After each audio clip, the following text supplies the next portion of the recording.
Assalamualaikum warahmatullahi wabarakatuh. Salam Om Swastiastu, Namo Buddhaya, salam kebajikan untuk kita semua. Halo semuanya, semoga kita selalu diberikan kesehatan dimanapun kita berada. Yang terhormat Ibu Dr. Erika Nur Martiani, SPD, MM, serta teman-teman sekalian. Perkenalkan, saya Raihan Syalsabila dengan NIM 11112511148. Saya ditemani dengan 3 rekan saya. Pada kesempatan kali ini, kelompok kami akan mempresentasikan produk kewirausahaan kami yang bergerak di bidang fashion, yaitu Fashion Trip, sebuah penjualan baju yang layak pakai, berkualitas, dengan harga terjangkau dan tetap mengikuti tren. Walaupun presentasi ini dilaksanakan secara online, kami berharap materi yang kami sampaikan dapat dipahami dengan mudah.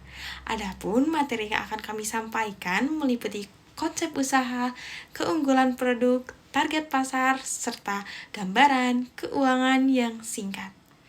Untuk memulai presentasi, saya persilahkan kepada para pemateri untuk memaparkan materinya. Assalamualaikum warahmatullahi wabarakatuh. Halo semuanya, perkenalkan nama saya Sheila Ayu Lestari dengan NIM 11112511149. Di sini saya akan menjelaskan tentang pernyataan masalah dari kelompok kami, yaitu dalam bidang thrift. Banyak anak muda ingin tampil unik dan percaya diri, tetapi kesulitan untuk menemukan pakaian thrift yang berkualitas, stylish, dan sesuai dengan gaya pribadi karena pilihan yang tidak terkurasi dengan baik. Dampaknya yaitu anak muda sulit mengekspresikan diri, pembeli sering tidak puas, dan penjual mengalami kerugian akibat pakaian yang kurang berkualitas serta tidak sesuai dengan tren. Dan yang terakhir di sini ada konteks industri. Masalah ini berada di industri tekstil dan pakaian, khususnya pada pakaian ramah lingkungan. Data menunjukkan 67% Gen Z Indonesia memilih pakaian second hand karena harganya yang terjangkau dan lebih ramah lingkungan. Halo semuanya, perkenalkan nama saya Andika Saputra, NPM saya 111125111167. Saya dari kelompok No Mercy. Untuk segmentasi sasaran konsumen No Mercy itu ada 2 kategori. Yang pertama tuh sasaran utama dan yang kedua sasaran sekunder. Untuk yang utama kita tuh memfokuskan kepada anak muda, penggemar fashion unik, dan pakaian thrift terkurasi. Untuk yang sekunder, kita tuh memfokuskan ke pemasok kayak supplier atau agen pakaian bebas seperti thrift yang berkualitas. Assalamualaikum warahmatullahi wabarakatuh. Perkenalkan nama saya Muhammad Sultan Gali Faujan Rifai dengan NIM 1111251136. Nah, selanjutnya kita masuk ke bagian segmentasi konsumen dan persona. Pada bagian ini, kami memetakan siapa saja target utama dan sekunder dari bisnis kami. Kelompok utama kami adalah anak muda yang menyukai fashion unik serta pakaian thrift yang sudah terakurasi. Segmen ini umumnya mencari gaya yang berbeda, harga terjangkau tetapi tetap ingin tampil stylish. Sementara itu, kelompok sekunder terdiri dari para pemasok atau agen penyedia pakaian bekas yang berkualitas. Mereka berperan penting dalam menjaga kelancaran pasokan produk yang sesuai dengan kebutuhan pasar. Untuk memperjelas karakter konsumen kami membuat sebuah persona, yaitu seorang remaja yang berusia 18 tahun yang tinggal di wilayah metropolitan. Ia seorang mahasiswa yang aktif, dekat dengan tren, dan memiliki ketertarikan kuat pada fashion.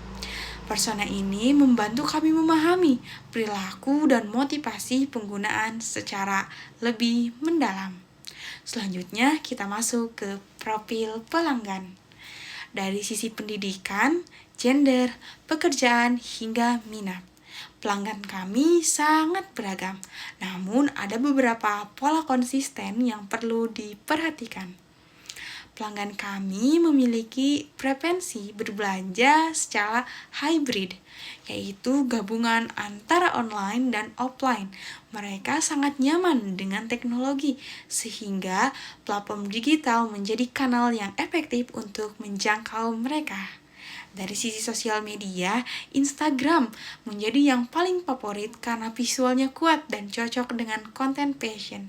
Untuk tempat berkumpul secara offline, mayoritas berada di area yang juga menjadi lokasi yang sangat strategis untuk pemasaran organik, yaitu area kampus.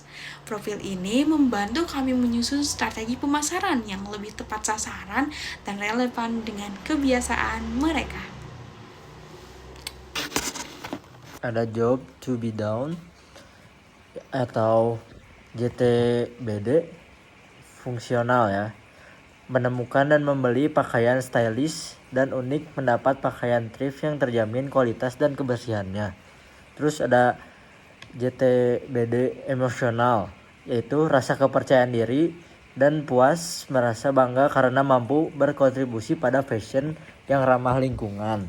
Dan ada JTDB sosial, yang dikenal dan diakui oleh berbagai kalangan sebagai toko yang stylish dan ramah lingkungan. Dan jalan alternatif saat ini tuh kayak belanja di toko offline atau online, mengikuti tren thrifting, dan juga ada kekurangan dari kami yaitu kurang kurasi dan konsistensi gaya, kualitas dan kebersihan tidak pasti. Validasi masalahnya yaitu total respon 12 orang, wawancara daring 8 orang, wawancara daring 4 orang. Sebagian besar menilai masalah ini penting karena 2 respon tidak puas dengan solusi saat ini. Solusi dari kami yaitu rekomendasi pakaian thrift sesuai gaya dan ukuran, fitur mix and match, virtual, serta layanan rework pakaian. Teknologi intinya yaitu AI rekomendasi gaya, mix and match virtual, serta desain digital untuk rework. Untuk selanjutnya tuh ada manfaat solusi. Manfaat solusi itu ada 4. Yang pertama, manfaat fungsional. Itu tuh menemukan pakaian thrift sesuai gaya dan ukuran dengan mudah. Nah, yang kedua ada manfaat emosional, merasa percaya diri dan bangga dengan gaya pribadi yang unik. Yang ketiga ada manfaat sosial, mendapat pujian dari teman atas gaya berpakaian yang unik dan keren. Dan yang terakhir ada manfaat masyarakat. Thrift March mendorong fashion berkelanjutan dengan mengurangi limbah pakaian. Kalau untuk pesaing, kalau secara langsung tuh ada di Pasar Cimol, itu tuh ada di Gede Bage. Kalau untuk tidak langsung paling kayak thrift online ataupun kayak di Shopee, Tokopedia, ya online shop mungkin. Oke teman-teman, selanjutnya kita masuk ke slide pesaing. Pada bagian ini, kami ingin menunjukkan peta persaingan untuk bisnis kami. Kami membaginya menjadi 2 kategori utama, yaitu persaingan langsung dan pesaing tidak langsung. Pertama, pesaing langsung. Di Indonesia, pasar thrift seperti Pasar Cimol Gede Bage menjadi salah satu rujukan utama bagi para konsumen yang mencari pakaian bekas dengan harga yang terjangkau. Secara global, platform seperti TradeUp juga menjadi wadah dalam penyediaan barang pre-love yang terakurasi. Kedua, pesaing tidak langsung. Ini mencakup brand fast fashion seperti H&M dan Shein. Meskipun mereka tidak menjual barang thrift, tetapi mereka tetap menjadi kompetitor karena menawarkan harga yang murah dan pastinya mengikuti tren, sehingga mempengaruhi keputusan konsumen yang sangat sensitif terhadap harga dan gaya. Di slide pesaing breakdown global dan lokal, jika kita lihat lebih detail, peta persaingan ini terbagi lagi menjadi 4 kelompok. Yang pertama ada persaingan langsung di Indonesia, misalnya Pasar Cimol Gede Bage, yang seperti saya sebutkan tadi, ini merupakan tempat pemburu trip mencari barang unik dan murah. Yang kedua ada pesaing tidak langsung di Indonesia, brand seperti H&M yang menawarkan pakaian baru dengan harga yang relatif terjangkau. Yang ketiga ada pesaing langsung secara global. Platform seperti TradeUp yang menyediakan trip terakurasi secara profesional. Yang keempat ada pesaing tidak langsung secara global. Shein yang terkenal dengan fast fashion yang berharga murah sekaligus trend driven. Dengan melihat 4 kategori ini, kita bisa memahami dengan lebih jelas posisi bisnis kita di pasar dan peluang diferensiasi yang bisa kita manfaatkan. Lalu ada alternatif. Nah, ada 2 poin ya guys. Alternatif saat ini dengan kekurangan dari alternatif saat ini. Alternatif saat ini mengunjungi toko thrift yang bagus dan bersih mengikuti tren thrifting online. Dan kekurangan dari alternatif saat ini, orangnya akurasi dan konsistensi gaya, kekhawatiran kualitas dan kebersihan. Di sini ada prototipe dari bisnis kami, yaitu menampilkan pakaian thrift yang sudah dikurasi. Ada contoh hasil rework biar kelihatan perubahan gaya, seperti fokus ke kurasi, rekomendasi gaya, dan rework. Serta belum ada fitur transaksi dan juga pengiriman. Serta di sini juga ada validasi prototipe, diuji ke 4 pengguna, dan 8 orang suka dengan prototipe, dan juga 2 orang netral atau kurang suka. Masukan pengguna dari yang suka yaitu tampilan simpel, gaya jelas, dan mudah dipilih, serta masukan dari pengguna yang kurang suka yaitu ukuran terbatas, penampilan belum terlalu jelas. Dan juga di sini ada analisis persaingan seperti pasar lokal dan thrifting online. Pilihannya banyak, tapi kualitas kurang konsisten. Dan juga platform besar seperti brand kuat, tapi item terbatas dan kurang personal. Dan juga yang terakhir, fast fashion, trendy, tapi ukuran kurang konsisten dan tidak berkelanjutan. Kenapa produk kami lebih baik? Karena kurasi lebih rapi, rekomendasi sesuai gaya, dan juga lebih personal dan ramah lingkungan. Untuk slide selanjutnya tuh ada ukuran pasar dan GTM. Pada bagian ini, saya akan menjelaskan ukuran pasar dan strategi go-to-market untuk bisnis trip yang kami jalankan.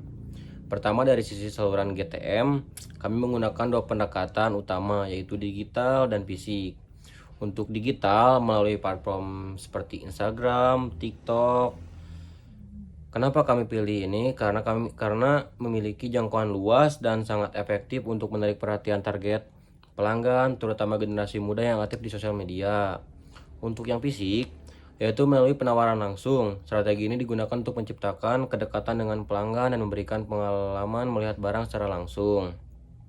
Selanjutnya, terkait ukuran pasar. Menurut laporan TradeUp Sales Report, total market thrift secara global termasuk Indonesia mencapai sekitar USD 0,7 hingga 2,1 miliar. Pasar ini juga mengalami pertumbuhan yang sangat cepat, yaitu 14% CAGR sampai tahun 2030. Artinya, peluang dalam industri ini masih sangat besar dan terus meningkat. Untuk slide selanjutnya, yaitu ukuran pasar, TAM, SAM, dan SOM. Berikut adalah perhitungan ukuran pasar yang lebih spesifik menggunakan kerangka TAM, SAM, dan SOM.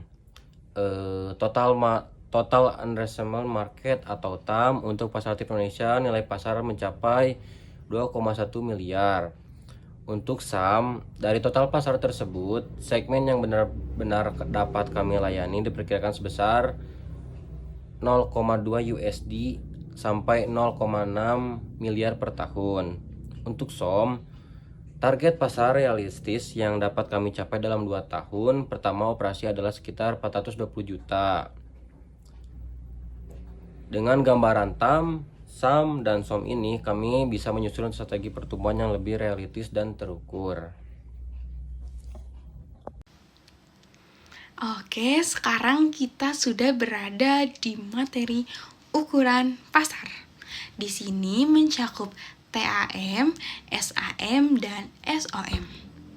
Pada bagian ini, kami menjelaskan seberapa besar potensi pasar dari bisnis yang kami bangun. Pertama adalah TAM atau Total Addressable Market, yaitu total potensi pasar thrifting di Indonesia. Berdasarkan data dari Trade Up Results Report, nilai TAM industri ini berada di kisaran 0,7 USD hingga 2,1 miliar. Ini menunjukkan bahwa pasar fashion pre-love di Indonesia sangat besar dan terus berkembang.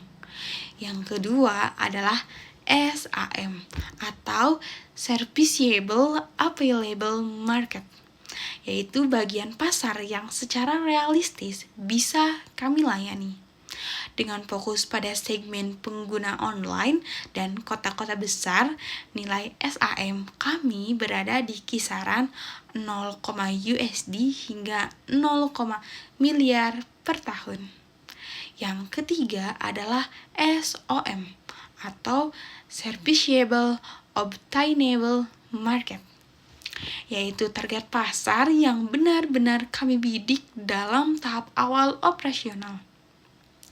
Dalam 2 tahun pertama, kami menargetkan pendapatan sebesar 420 juta. Angka ini kami susun secara realistis berdasarkan kapasitas operasional dan strategi akuisisi penggunaan di fase awal. Kami juga menetapkan beberapa asumsi utama, yaitu target penggunaan berusia 15 tahun sampai 35 tahun di kota besar Indonesia yang aktif berbelanja fashion yang murah dan barang pre-love melalui marketplace online seperti Shopee, Tokopedia, dan lainnya. Berdasarkan segmen ini, potensi penggunaan kami berada di kisaran 6-7 juta orang. Dari sini dapat disimpulkan bahwa pasar kami besar, relevan, dan terus bertumbuh, serta memberikan ruang yang sangat luas untuk ekspansi bisnis ke depannya.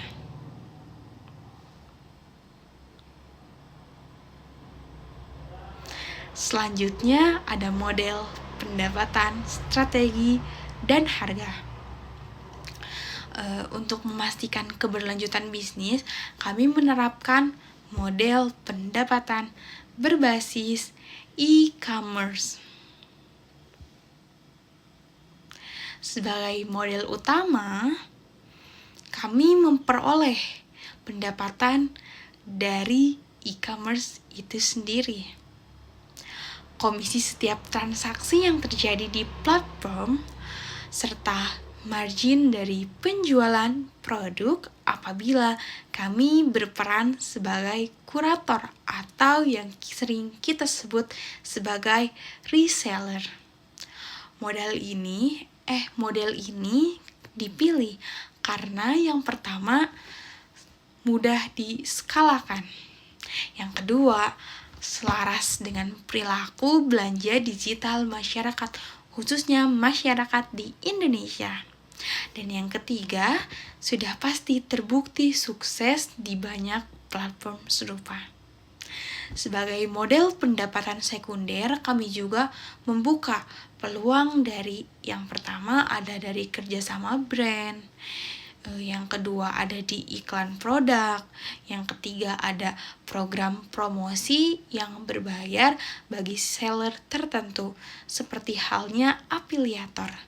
Dengan kombinasi model pendapatan utama dan sekunder ini, kami tidak hanya bergantung pada satu sumber pendapatan, tetapi membangun arus pendapatan yang lebih stabil dan berkelanjutan.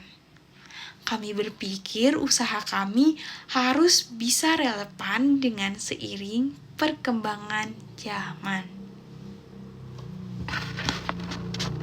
Di Canvas ada beberapa poin. Poin pertama ada problem, kedua ada solution, poin ketiga ada key metric, poin keempat ada unique value proposition, poin kelima ada unfair advantage, terus ada channel, customer segment, terus customer, revenge stream. Lalu ada pendekatan go to market, yaitu ada fokus geografis, ada saluran pemasaran digital, ada saluran pemasaran fisik, lalu ada KPI pemasaran, ada GTM pesaing, ada GTM mitra. Dan segmen pelanggan utama yaitu anak muda, penggemar fashion unik dan pakaian thrift terakurasi. Terus ada UVP, thrift terakurasi, bersih, tren, kekinian dengan harga terjangkau dan gaya premium tanpa biaya.